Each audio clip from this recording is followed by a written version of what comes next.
Which has more destructive power, lava or acid? Well, to answer that question, today they'll be going head-to-head in a bit of a scientific face-off by testing each against 7 objects, including a turkey leg, an iPad, slabs of ice, a bunch of toys, a baseball bat, a diamond, and finally, an actual functioning car. Oh, wow! So to do this properly, I've invited out YouTube's foremost expert when it comes to chemical reactions. I think it's good to go. With the buttery smooth voice of a high school chemistry teacher.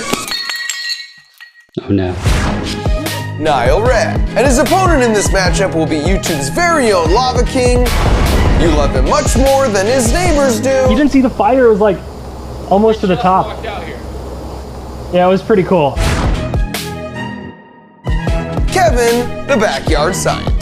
But there's a catch, because there's no way I'm just gonna stand by and watch. So for each of the 7 objects, I'll be testing a wild card factor of destruction that will be different for each object. So for example, for the turkey leg, my wild card factor of destruction may or may not be ravenous piranhas. And then for the baseball bat, it might involve Superman X-ray vision that can do this in 2 seconds. That's pretty strong. And the nerd trash talk commenced immediately. Nothing beats a volcano. I think acid could. Or the X Factor. You guys don't know what I'm bringing to the table. Oh, and I do want to mention, while I am no Mr. Beast, winner of today's competition gets a car. I'm not even tricking. Like, you can drive it? Yeah. But before we even got started, Just the right place. someone you might recognize from our world's largest lemon battery collab showed up. Mr. William Osman. But since he legitimately wasn't even invited, I made him be referee. And so with the terrifying realization that I really should have larger spare referee shorts on hand, it was time to commence our 7-item showdown of destruction, starting first with Kevin's magma getting a chance to destroy a turkey leg. Here we go. Turkey leg versus lava. Oh yeah!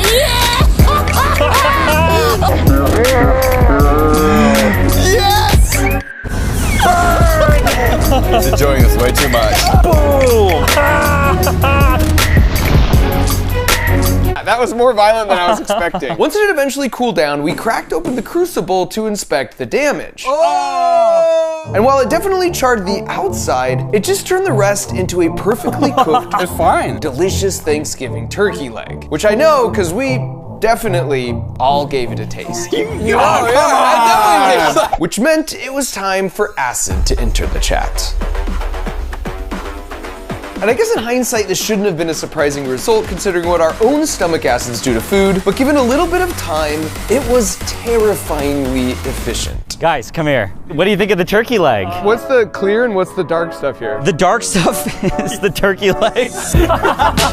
How do we know you didn't just throw it in the bush over there? Yeah. Let me go look. And so after a fruitless search for foul play, if I was gonna steal round 1 from Nigel's acid, it would come down to my brilliant wild card element of destruction, which just so happened to be a school of 50 piranhas I located in a New Jersey pet store that took less than a minute to clear a drumstick down to the bone. My plan, however, was ruined when I went to ship the piranhas, because apparently in California, they're illegal to own as pets. Fortunately, the pet store informed me that bucktooth tetras, while smaller with enough of them, would apparently do just as much damage. Oh! It's instant! No way. And while there was a bit of a nibble frenzy right when I put it in, when I raised it up, it was basically untouched, which was embarrassing not only for me, but frankly, for the state of California. Remember what you said at the beginning of this is you'd eat whatever's left. I definitely never said that. Which gave Acid the early lead, sending us into round 2 with the iPad. Kevin and his lava were hungry for a W, and that hunger only intensified when they saw the C-tier YouTube content playing on the iPad. Right on my face. Sorry, Will.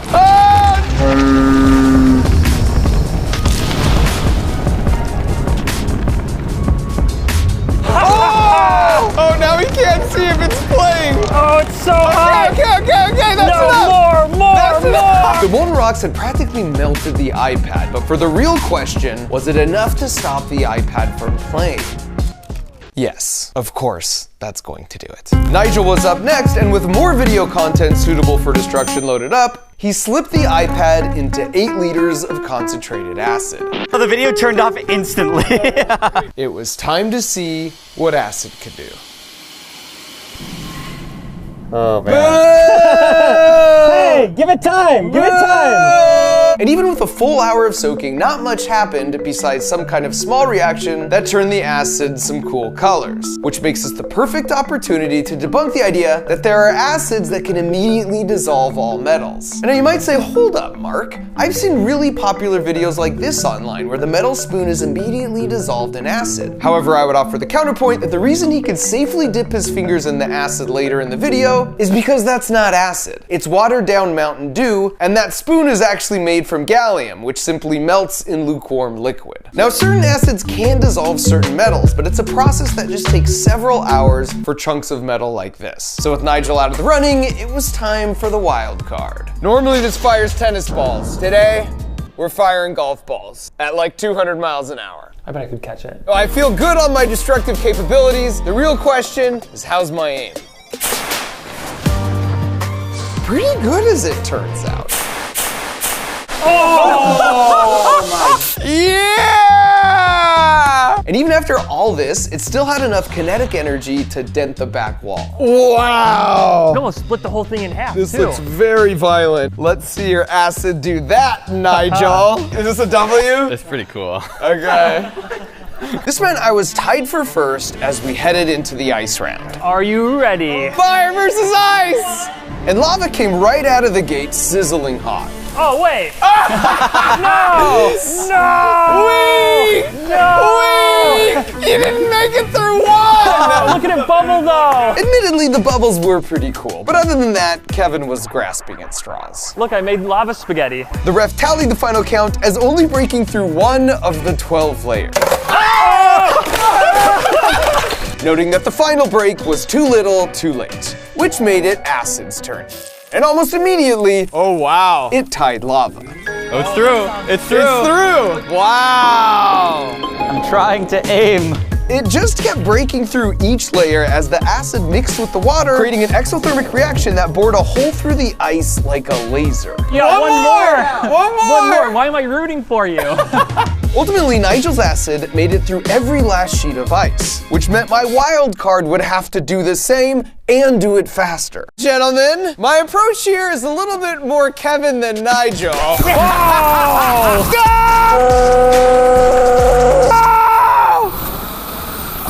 I feel like that did nothing. Wow, you're making water. All right, a good engineer always has a backup plan.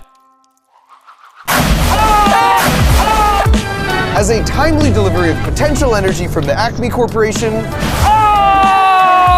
not only finished off my ice, but it also took care of Nigel's. Killed mine too. Technical foul. No, that was a regular foul.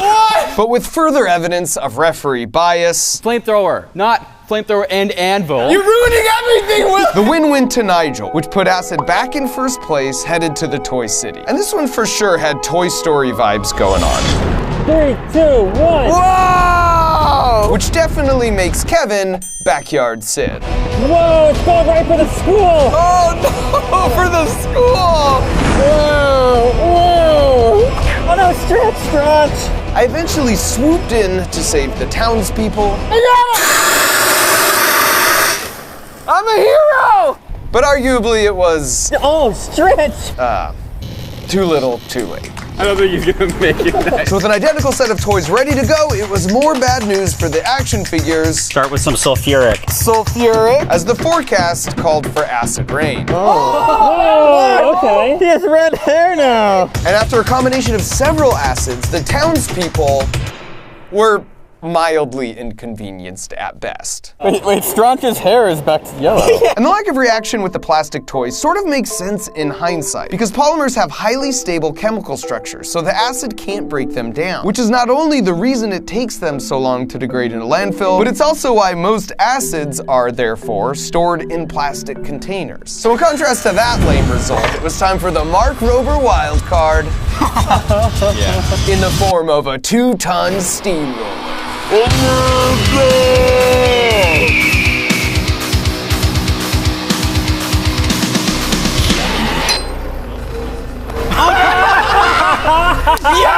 Yes! And while I get this figured out, this makes a great time to mention that if you haven't been to Crunch Labs yet, I have the next best thing, because you can now visit Crunch Labs for free in Roblox. But it's way cooler than that, because the game's called Build a Rocket versus Mark Rober, where you build fully customizable rockets with your friends, and then use your engineering skills to help me defeat the evil Fat Tail and rescue my squirrel friends. And we've been secretly working on this project for over a year, and I already know people are gonna get mad and say I'm just doing this as a trick to teach you science. And to that I say, how dare you? I'm just trying to make a really fun, free game, and if you happen to learn about projectile motion and Newton's second law in the process, well, that's not my fault. Oh, and the coolest part is that anyone who passes the game with the help of Fat Gus before the end of the year can enter for a chance to win a platinum ticket to come out to Crunch Labs in real life for a day, and we'll make a real live version of the rocket you design in the game. So visit crunchlabs.com/Roblox with a parent to learn how you can enter, and then you can go play Build a Rocket on Roblox for free so you can learn stuff. I mean, just like have a bunch of fun building rockets with your friends. Now where were we?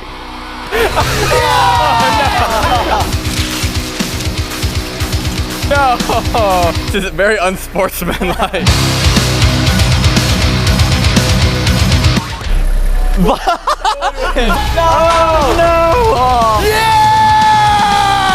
I mean, I basically just pushed the stuff around, but it still felt cool. 1 Mark Rober versus 3 Buzz Lightyears. Who would have thought the Buzz Lightyears would win? This one 100% goes to Kevin. All right, this is the bat challenge. You get to choose wood or metal. Definitely, I think metal.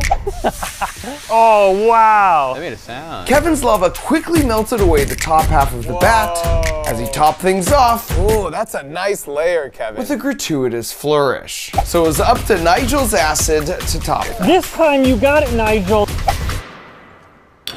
Yeah.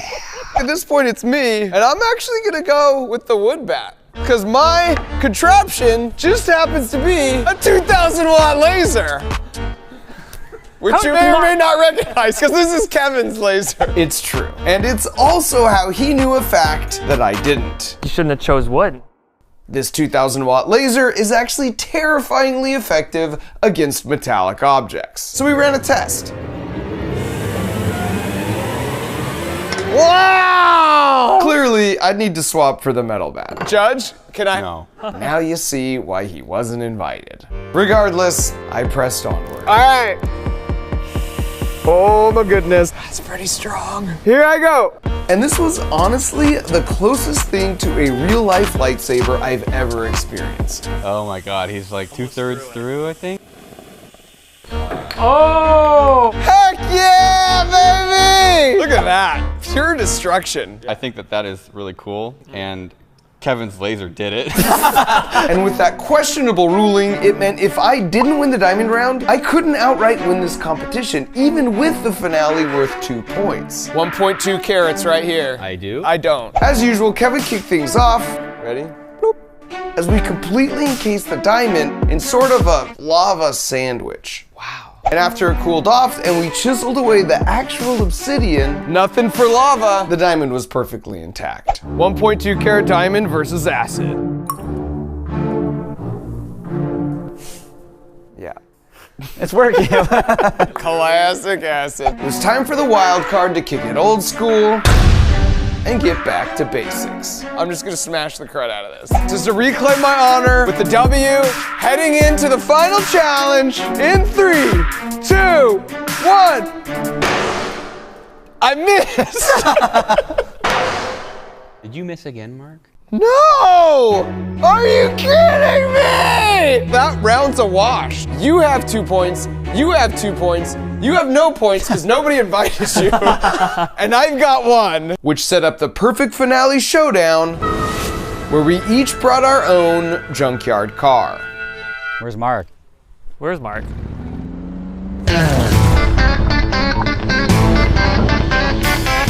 That's probably Mark.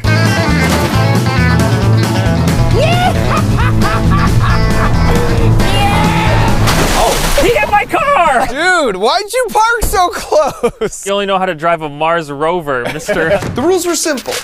Whoever could disable their car the fastest would get 2 points and win it all. Starting first with Nigel, who was pulling out all the stops. I have a propane burner here with a nice big beaker loaded with hydrochloric acid. I'm gonna start adding nitric acid. And this will make the same mixture that can dissolve gold. Aqua Regia. Start the engine. We'll get this Aqua Regia nice and hot. It'll just start tearing all the metal apart. To trigger it, I have something special. To pour the acid on the car from a safe distance, he had a clever solution. But before he could get to that, we were rudely interrupted. Wow, more uninvited science YouTubers as Stephanie and Alan. And since they were already here, I put them to work with more questionably sized referee uniforms. After which, Nigel was up. Now when acid comes in contact with the surface of the metal, it rips away the metal atoms like a magnet. We call this corrosion. So you can increase the corrosive destructive power by either 1, increasing the concentration of the acid, meaning there's more magnets, or 2, you heat it up. Because if a liquid's hot, that just means the molecules are moving around way more, so you increase the chance an acid molecule will make contact with the metal and attract away an atom. And so in this case, as a last-ditch effort, Nigel did both. Now he just had to shatter the beaker.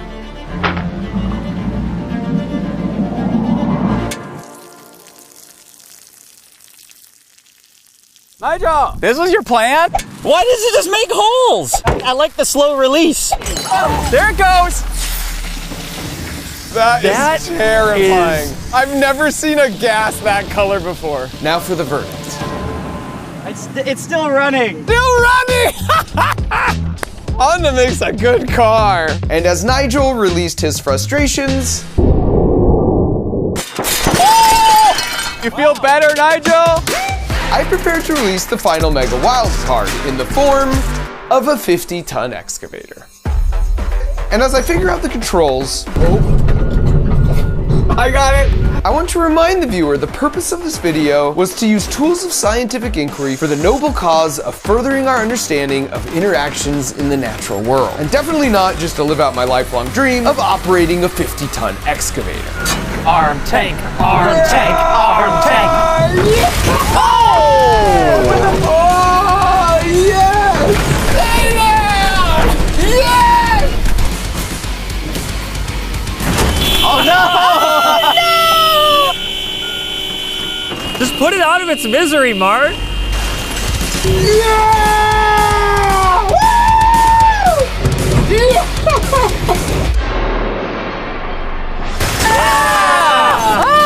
And with my finishing move, There you go. Nice. That was pretty good. I am very precariously balanced. While the horn was somehow still working, the engine was definitely not. And I returned to receive the praise from my contemporaries. The machine was impressive. All right. Lava. So for the grand finale, lava.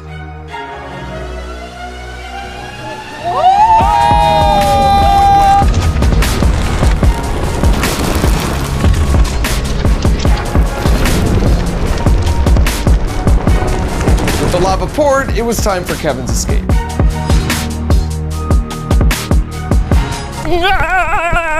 Oh, it stopped already! No! As soon as I poured it on there. Are you serious? Wow, all it took was 4 gallons of lava. Oh, something's happening! Oh, wow! Luckily, we had some fire extinguishers on hand. That basically did nothing. So now the judges just had to confer amongst themselves. Don't make me regret ever even having invited any of you in the first place. And deliver the verdict. Okay, so. Kevin, your car stopped in 4 seconds. Nigel's car still runs perfectly. Literally still But running. it could stop at any moment. And Mark? How long did Mark take? 10 minutes to even get on the thing. Count it from when I start moving? Which honestly feels like a technicality, but I'm nothing. Kevin! If not a gracious loser. And as a reward for a fight well fought, I gave Kevin the indestructible 1.2 carat diamond. Congratulations! Now go drive off in your cars. You're welcome. I'm basically Oprah. Given that we've been secretly working on this Crunch Labs Roblox game for over a year, I'm super stoked to show you in an exclusive world premiere the official game trailer. Build a rocket, where the sky's not the limit, it's just the beginning. I'm Mark Rober, and my new game Build a Rocket is your key to a super cool space adventure. Build rockets here at Crunch Labs, journey to distant planets, mine for valuable resources, then build even cooler mega rockets to explore the furthest corners of the universe. You can build with your friends, customize your rocket with unlimited combinations, navigate treacherous space environments, and then use your mad engineering skills to help me defeat the evil rat Fattail to get my squirrel friends back. Building your first rocket's super easy, but if you want to master the game, you'll need to think like an engineer and balance your rocket's mass, thrusters, fuel supply, and navigation capabilities. As you explore each planet, you'll find unique challenges and super rewards. Will you dig deep into the alien soil of the Martian surface, or make some discoveries on uncharted planets like Twistopia, or Balloonanza, or Marshmallow? Well, that's totally up to you. And in between rocket missions, you can hang out with your friends at Crunch Labs, where you might even spot some Easter eggs, including hints at whatever my next video will be. And Crunch Labs is actually a real place. It's where I come up with the ideas and builds for all my videos. And anyone who beats the game before the end of this year has a chance to win a platinum ticket to come to Crunch Labs in real life for a day, where we'll build an actual version of the rocket that you designed in the game. So visit crunchlabs.com/Roblox with a parent to learn how to enter, or you can just play the game Build a Rocket for free on Roblox, because I'll actually be there playing myself a bunch, and I can't wait to see the super clever ideas that you come up with. Thanks for watching.